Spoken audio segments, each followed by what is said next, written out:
Oke, terima kasih untuk kesempatan boleh melayani firman Tuhan di ibadah apa namanya nih, usia emas. Usia apa? Istilahnya usia lanjut itu apa? Usia emas ya. Namanya BSM, Pak. Apa itu? Bethel Senior Ministry. Senior Ministry, oh senior ya. Di tempat lain menggunakan usia emas.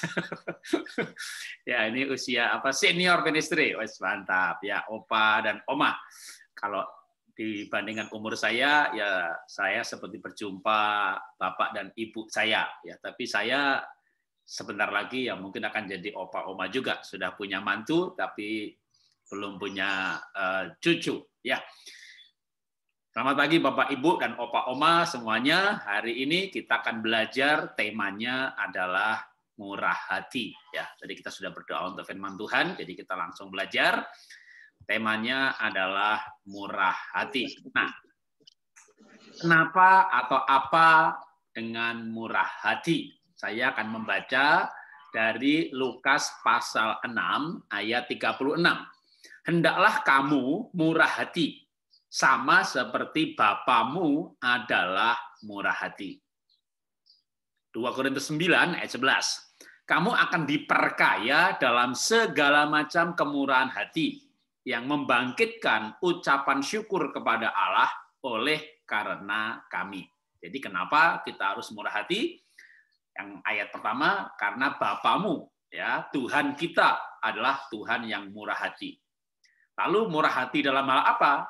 Korintus mengajarkan ya murah hati dalam segala sesuatu. Jadi murah hati tidak harus berarti persembahan, nyumbang, apalagi berarti uang ya, tidak harus ya.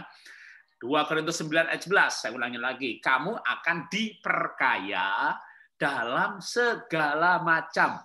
Jadi rupanya murah hati itu untuk macam-macam hal ya, segala macam kemurahan hati. Misalnya tentu memberi materi ya, memberi kepada keluarga, kepada saudara, panti asuhan, kepada gereja.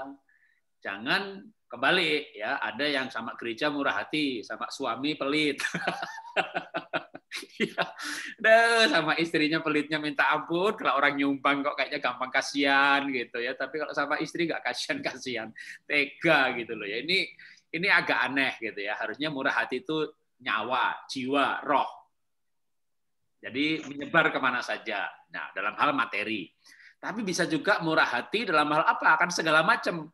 Memberikan perhatian, memberikan kesempatan, memberikan pertolongan. Dan yang pasti kalau Bapa di sorga, Tuhan murah hati terhadap kita dalam hal memberi pengampunan. Jadi murah hati itu intinya adalah memberi.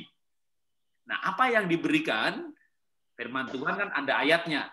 Berilah dengan apa yang ada padamu dan bukan dengan yang tidak ada padamu. Jadi nggak boleh untuk nyumbang itu ngutang dulu gitu ya. Saya dengar ada jemaat itu saking mungkin diharuskan apa dipaksa korban persembahan gitu, lalu dia utang. Datang ke rumah saya nangis-nangis, Pak, saya ini utang sama bank di pasar. Loh, bank di pasar kan bunganya gede banget. Iya, Pak.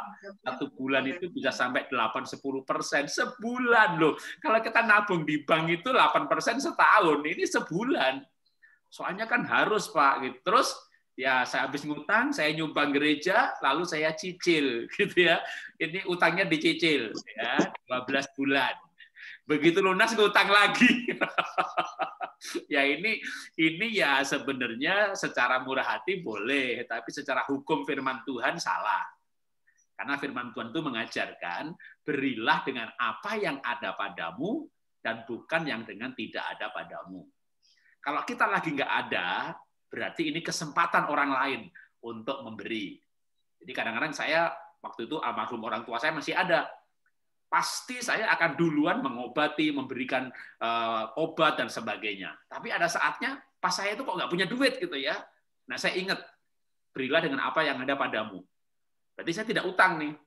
ya, itu berarti kesempatan adik saya atau kakak saya menolong orang tua saya. Dan biasanya memang benar. Karena kalau saya terus yang memberi, nanti saya diberkati, adik saya enggak. Jadi ada saatnya kita itu walaupun kaya gitu, ada saatnya kadang enggak punya duit. Berarti itu bukan waktu kita. Nah, kalau nggak memberi uang, lalu memberi apa? Tadi segala macam kemurahan hati, memberikan perhatian, memberikan pertolongan, memberikan pengertian, memberikan penerimaan. Karena ada orang yang pelit memberikan perhatian, ya, pelit memberikan pengampunan. Nah, ini kita murah hati dalam segala sesuatu. Atau kalau misalnya nggak ada uang, gitu ya, karena pandemi mungkin ekonominya susah, ya, dengan apa yang ada. Mungkin tak kasih contoh ya. Ketika ada pandemi, sebelum pandemi usaha saya bangkrut satu. Begitu tambah pandemi, yang satu belum bangkrut tapi sudah mulai rugi gitu ya karena sepi. Nah, jadi secara keuangan saya nggak punya banyak. Tapi saya punya talenta melukis, yaitu di belakang itu kapal itu lukisan saya juga gitu ya. Rumah saya penuh dengan lukisan saya sendiri. Jadi begitu mulai pandemi, bisnis saya sepi, saya mulai ngelukis. Lalu saya bilang sama istri, saya kasih ini ya, saya kasih itu ya, gitu. Jadi mulai kakak ipar saya, adik ipar saya, gitu ya. Bahkan sampai akhirnya saya bilang sama istri lagi, besan kita kasih ya. Kita kasih besan lukisan, wah senang banget. Jadi pemberian, waduh, membuat orang lain senang. Jadi kita itu kalau mau memberi, pasti ada sesuatu yang kita bisa berikan. Ya pasti sesuatu yang kita miliki. Nggak mungkin orang nggak punya apa-apa, ya pasti ada sesuatu yang kita miliki. Minimal ngasih senyuman. Salam, senyum gitu ya, jangan dikasih muka jelek gitu ya, terpasangannya jadi ikut jelek. Nah, memberi materi boleh, perhatian, kesempatan, pertolongan, dan juga pengampunan. Kenapa kita harus memberi atau murah hati? Amsal 11 ayat 17. Orang yang murah hati berbuat baik kepada diri sendiri. Tetapi orang yang kejam atau tidak murah hati sebenarnya, ini kan kebalikannya. Tetapi itu kan kebalikannya. Orang yang murah hati baik kepada diri sendiri. Tapi orang yang pelit, gitu kebalikannya ada ya, menyiksa badannya sendiri. Kok bisa begitu ya? Matius 5 ayat 7.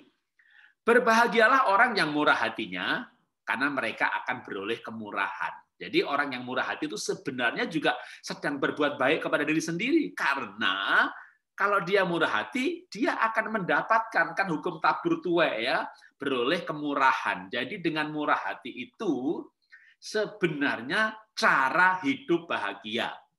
Nah ini saya mohon maaf dulu ya, mohon maaf ya. Kan ini kan ibadah Bethel Senior Ministry. Sudah pada senior.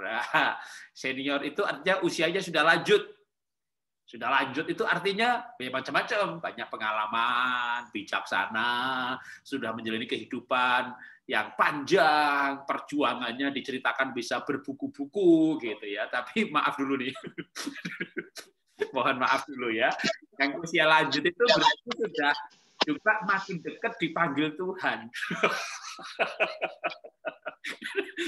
Pak Jarod ini kok ngomong dipanggil Tuhan loh, ya kan betul kan ya, biar mestinya gitu. Ada juga orang yang masih muda dipanggil Tuhan juga ada, teman kuliah saya ada saudara yang dipanggil Tuhan. Tapi kalau bicara normalnya gitu ya, 80, 70, berarti kalau Bapak Ibu di sini mungkin ada yang sudah di atas 80, waduh itu kasih karunia itu ya, itu kasih karunia, diberi kesempatan melayani. Nah, kalau kita ini hidup pada masa senior, pada masa tua, maka mestinya, harusnya, sebaiknya ya kita ini hidup bahagia ya. Masuk masa tua menderita gitu ya.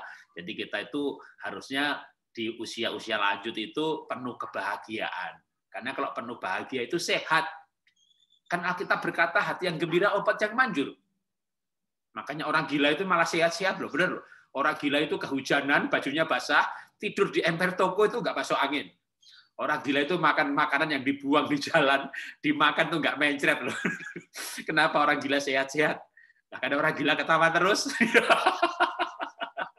Makanya Bapak Ibu, Opa Oma ini jangan marah terus ya.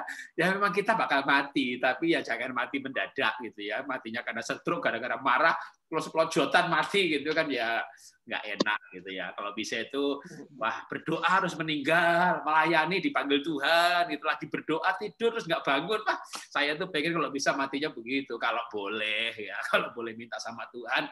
Dan matinya sudah umurnya panjang gitu. Dan saya pengen nanti kalau orang-orang itu melayat saya itu lihat saya di mati gitu, mayatnya senyum. Wah, ini orang matinya enak ini gitu ya. Itu pengennya saya nanti gitu ya. Nah, tapi bagaimana cara berbahagia? Hari ini kita belajar ternyata murah hati itu bikin berbahagia. Kalau kita murah hati memberikan perhatian, kan kita diperhatikan.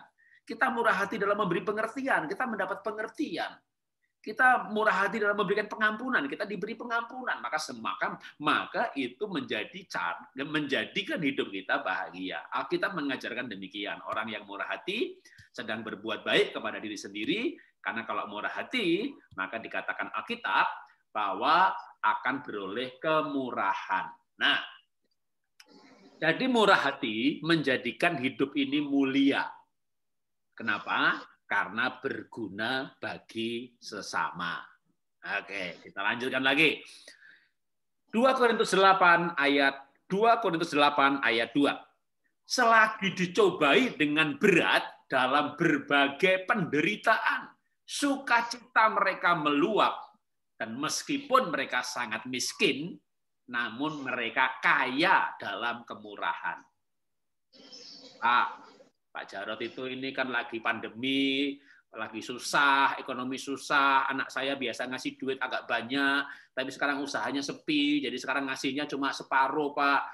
Lagi susah-susah kok ngajar murah hati toh, Pak. Gitu. Nah, Alkitab juga mengajarkan dalam 2 Korintus 8 tadi, sekalipun dalam kemiskinan, tapi kaya murah hati. Gimana Pak, saya miskin kok bisa kaya murah hati? Oke, kita jelaskan ya. 2 Korintus 8 ayat 2, sekalipun sangat miskin, namun kaya dalam kemurahan. Oke, biar gampang dikasih kesaksian. Nah, saya kasih tambah ayat dulu ya. Supaya bahkan termasuk yang miskin pun bisa kaya dalam kemurahan dan segala macam kemurahan, termasuk bahkan dalam memberi materi. Ya, apalagi memberi pengertian dan lain-lain tadi. Ya. Maka kuncinya adalah Filipi 4 ayat 11. Ini kuncinya.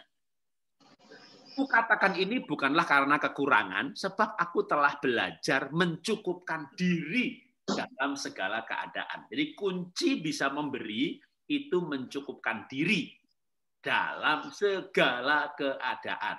Oke, kasih contoh. Ini waktu saya lahir tahun 63. Ya, berarti sekarang umur saya 58. Ya, ini saya lahir 63. Ini bapak saya di depan gubuk, dindingnya bambu, lantainya tanah, atapnya rumbeseng dan lain-lain. Ini bukan rumah, tapi bapak saya menjagai tanahnya orang lain, dan di tanah orang lain itu dibangun gubuk, rumah gedek. Nah, dari gambar ini juga mungkin banyak yang jadi, oh pantes Pak Jarot itu suka ngelukis, nah itu bapaknya pelukis. Ya, nah ini bapak saya. Nah, artinya apa? Saya hidup sederhana. Nah, saya bertahun-tahun miskin, maka saya diajari ibu saya yang namanya, tambah ayat lagi Ibrani, cukupkanlah dengan apa yang ada padamu. Karena Allah berfirman, aku sekali-kali tidak akan membiarkan engkau, aku tidak akan meninggalkan engkau. Jadi, kalau kita mencukupkan dengan yang ada, Tuhan tidak meninggalkan. Tuhan tidak membiarkan. Kali, kalau kita nggak bisa mencukupkan, utang sana, utang sini, kemplang sana, kemplang sini, utang nggak bayar lagi, maka Tuhan membiarkan, Tuhan meninggalkan. Jadi supaya kita bisa memberi, maka kita harus belajar mencukupkan. Karena berapapun kalau dicukupkan itu cukup. Dan berapapun kalau dihabiskan itu habis.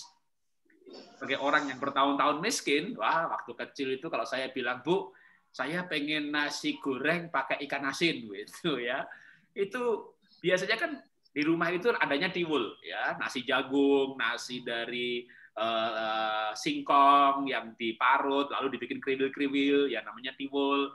Maka kalau pengen nasi, wah ibu saya beli beras, ya kan. Tapi begitu sampai rumah, Bu, kok nasi gorengnya berasnya kecil-kecil, ya. Ibu saya bilang begini, ibu belinya menir. Menir itu beras yang sudah hancur, harganya separuh. itu gizinya sama, nak, ya. Ini namanya nasi hemat energi. Jadi ngunyahnya nggak usah banyak-banyak karena nasinya sudah hancur. Mau beli yang utuh juga kamu kunyah, gitu. Jadi supaya irit, belinya beras pecah, ya. Lah Bu, ikan asinnya mana? Kok nggak ada? Kan aku pengen nasi goreng ikan asin. Lah podole sama. Ikan asinnya juga ibu beli yang remukan, malah tadi dikasih gratis. Yang jual ikan asin kasihan, mau beli yang remukan dikasih gratis. Waduh, dan kadang-kadang ibu saya itu dalam bahasa Jawa ya, gresek brambang. Gresek itu yang jatuh dari truk itu loh. Jadi truk brambang datang, ya kan, nanti ada yang jatuh itu diambilin, itu namanya gresek. Nah, namanya orang miskin, saudara ya. Kalau hari Minggu itu ibu saya antri berdiri, gitu ya. Antri apa? Antri pegang kupon diakonia. Jadi dulu saya dan ibu orang keluarga itu bukan Kristen, kita bukan orang Kristen. Tapi dalam keadaan miskin, hari Minggu kita ngantri pegang kupon diakonia dikasih beras. Waduh, lalu ibu saya bilang, orang Kristen ini ape-ape, itu orang Kristen itu baik-baik. Jadi kami ini akhirnya menjadi Kristen berkat kemurahan hati sebuah gereja. Nah, jadi saya belajar hidup bahwa hidup ini sebenarnya kalau kita mencukupkan cukup. Beli nasi goreng di hotel, satu piring bisa 100.000.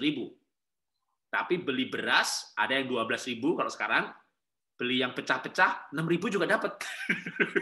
1 liter. 1 liter itu bisa buat makan satu keluarga, saudara ya. Tambah beli gereh ikan asin remuan, 10.000 bisa makan sekeluarga. 100.000 makan di hotel, cuma dapat makan belum minum. Jadi sebenarnya hidup ini, kalau saya berikan istilah ya, hidup ini sebenarnya itu murah. Yang mahal itu gengsinya. Kalau mau gengsi, minum kopi di kafe, 1 gelas 50.000. Ya, misalnya Starbucks atau Cafe Bean. Tapi kalau murah, beli kopi tubruk di Indomaret, itu kapal api cuma 14.000. Sudah bisa untuk 10 gelas. Berarti segelas cuma 1.400. Nah, di mall di kafe 50.000. Beli kopi Indomaret cuma 1.400 satu gelas. Ya kan nggak keren dong Pak Jarot. Makanya saya beli gelas Starbucks, tapi tak isi kopi tubruk. Hidup ini murah, yang mahal itu gengsinya. Lah buat apa Pak irit-irit? Nah, hidup hemat, mencukupkan yang ada supaya bisa memberi. Karena melimpah itu bukan jumlah. Melimpah itu tumpah. Oke, melimpah itu tumpah. Ini gelas. Gelas ini kalau tak isi 1 cangkir ya nggak tumpah. Tapi kalau tak isi 1 ember, nah baru tumpah atau melimpah. Melimpah itu artinya ada bagian yang tumpah. Ya, melimpah ke orang lain. Nah, sekarang gimana caranya melimpah? Ya, diisi yang banyak. Enggak, kecilin wadahnya. Iya kan? Wah, Anda punya wadah gede banget, 10 juta ya nggak melimpah-melimpah, ya kan? Wadahnya dikecilin, makanya dihematin, batiknya nggak usah sutra, ini batiknya beli di Tanah Abang, Bapak Ibu, ini belinya 150.000 satu, jadi 1 juta dapat selusin, kalau belinya banyak sekalian dimurahin. Tapi beli batik yang 4 juta juga ada, 10 juta juga ada, gitu kan?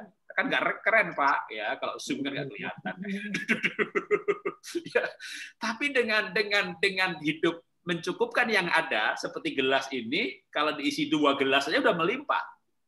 Tapi kalau ember diisi 5 gelas belum melimpah. Jadi sebenarnya melimpah itu bukan jumlah, tapi pola hidup. Kalau kita mencukupkan yang ada, maka pasti kita bisa melimpah. Maka kunci melimpah. Jadi melimpah itu bukan begini, wah nanti kalau saya kaya raya, penghasilan saya 10 juta, saya melimpah. Kita bisa melimpah dengan 500.000, karena kita mencukupkan hidup dengan 450.000, kita masih bisa berbuat baik dengan 50.000. Jadi kalau kita mau melimpah, dan dengan melimpah itu kan kita bahagia. Saya ini pernah hidup di pinggir kuburan di Jakarta, tahun 90 saya merantau ke Jakarta, tinggal di pinggir kuburan. Kontrak rumah 450.000, ukurannya 6 kali 6 meter persegi. Mobil nggak bisa masuk, lompat parit, kebun pisang, motor aja nggak bisa masuk. Jadi saya itu miskin. Di tahun 90 aja masih miskin. Waktu itu bahagia nggak? Bahagia banget. Kenapa? Karena itu walaupun saya miskin, itu selalu ada yang lebih miskin daripada saya. Jadi semiskin-miskinnya Bapak Ibu, ada yang lebih miskin. Sesusah-susahnya Bapak Ibu, ada yang lebih susah. Nah, kalau Bapak Ibu miskin, cari yang lebih miskin. Buat apa? Buat menolong. Jadi kita bisa menolong orang lain. Kita itu merasa, wah ternyata aku ini susah, tapi tidak susah-susah banget. Lo kan jadi bahagia kan? Makanya tadi Alkitab berkata, murah hati itu bikin bahagia. Dan kita bisa murah hati tanpa menunggu kaya. Melimpah itu sekarang. Sengaja tak kasih foto seorang biksu. Ya, yang bajunya itu cuma 4-5 biji aja, warnanya sama. Jadi nggak punya banyak macam-macam, satu dipakai, satu dicuci, satu dijemur, udah begitu aja. Tapi dia bisa berbagi. Nah, kita harusnya juga bisa begitu, ya. Bagian kita belajar mencukupkan dengan yang ada. Nanti Tuhan akan memberi jalan keluar dan kekuatan, sekalipun mungkin kita sedang hidup di dalam kekurangan. Oke, jadi sebenarnya hidup ini tidak mahal, ya. Hidup ini murah. Yang perlu kita pelajari adalah mencukupkan yang ada, ya. Dan apalagi nih ngomong lagi lanjut usia, ya. Tuhan itu sudah atur. Makin umur, giginya copot 1, umur lagi copot 2, umur lagi copot 3, ya. Kenapa dibikin giginya copot gitu ya? Makan jadi susah. Betul, Tuhan sengaja supaya makannya susah. Karena kalau sudah umur, itu penyerapan tubuh juga berkurang. Terus makin umur kita nggak banyak gerak. Kalau muda kita lari sana lari sini, kerja ini kerja itu, olahraga ini olahraga itu. Udah tua kan nggak bisa ngapa-ngapain. Nah, maka Tuhan atur giginya dikurangi pada copot supaya nggak bisa makan banyak-banyak.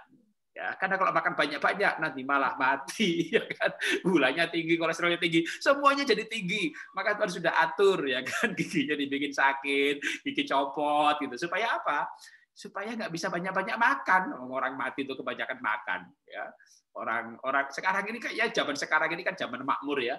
Lebih banyak orang mati kebanyakan makan daripada kurang makan. Udah jarang orang kelaparan, ya. Tapi penyakit itu kebanyakan karena kebanyakan makan. Nah, jadi kita itu kalau sudah lanjut usia, mau makan berapa banyak sih? Ya kan? Mau banyak-banyak ya sakit, ya kan? Semuanya udah mulai diukur. Makan nasi sekian sendok, makan telur sehari 1, makan kacang paling banyak segenggam. Jadi kalau makanya kita tuh perlu belajar mencukupkan dengan yang ada supaya terlatih, dan bahkan kalau nggak mau mencukupkan pun Tuhan atur ya. Begitu makan kebanyakan kacang lehernya kaku, makan manis-manis kebanyakan gulanya naik. Jadi memang kita itu Tuhan sudah atur pola hidup yang benar itu mencukupkan dengan yang ada. Nah, dengan demikian kita bisa bermurah hati. Saat kita bermurah hati, maka kita diberi kebahagiaan. Ya, sekian firman Tuhan, mari kita berdoa.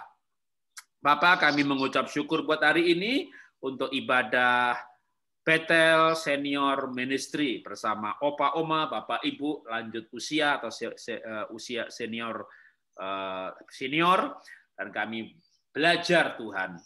Hari ini ajari kami untuk bermurah hati dengan apa yang kami miliki. Kami masih punya mulut untuk memuji, kami punya hati untuk menerima, kami punya kasih untuk mengampuni, kami bisa bermurah hati dengan apa yang ada pada kami. Dengan keramah tamahan kami, dengan senyuman kami, dengan sapaan kami, selamat pagi, selamat siang, selamat malam, sehingga orang-orang yang kami jumpai, orang-orang dalam keluarga kami, menerima kehadiran kami, bahkan merindukan kehadiran kami, karena kehadiran kami, keberadaan kami menjadi berkat. Biarlah kami boleh menjalani kehidupan masa lanjut, masa tua kami, sebagai orang yang mulia. Kami mulia karena kami berguna. Secara kekuatan mungkin kami butuh pertolongan suster, mbak, anak untuk menuntun. Secara finansial kami juga butuh dipelihara oleh anak mantu.